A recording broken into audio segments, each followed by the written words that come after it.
indications are high that negotiators may extend their stay in Baku, Azerbaijan for a day or two as parties aim to reach an agreeable deal on the new collective quantified goal at COP29. But there are mixed reactions as those disappointed to keep fighting for polluters to finance vagaries of climate change and to do so through grants, not loans. Mashima Kapombe is in Baku and now reports. Pressure is high for negotiators inside the plenary halls as delegates protest outside calling for a finance deal that will concede to the demands of vulnerable nations. A new collective quantified goal text was released at the final hours of the COP, but it is a far cry from what developing nations were aiming for. The Global North offered $250 billion annually by 2035 as developing nations pushed for $1.3 trillion in compensation. This is a slap in the face. It's a great swindle.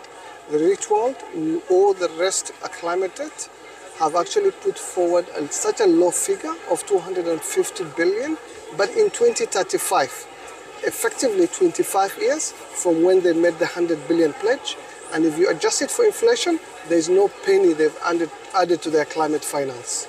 The Africa group of negotiators, G77 and China, and least developed countries stated Wednesday that political will was missing.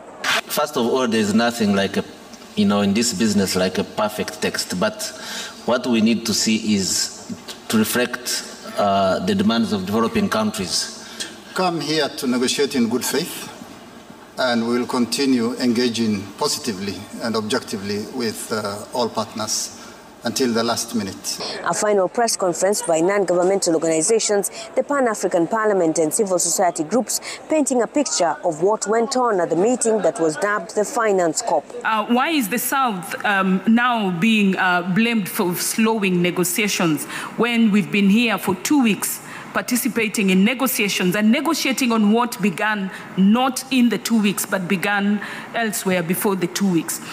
We are going to declare COP29 a failure if it doesn't deliver on the quantum. And as an African, we still have more things, more targets to be realized. And we will not relent in pushing for a positive outcome. Most of the delegates will be out of the Baku City Stadium by 10 p.m. Friday. Although disappointed, many live here with a renewed spirit to keep fighting for climate justice in subsequent processes and meetings of the UN Framework Convention on Climate Change. Mashirima Kapombe, Citizen TV, Baku, Azerbaijan.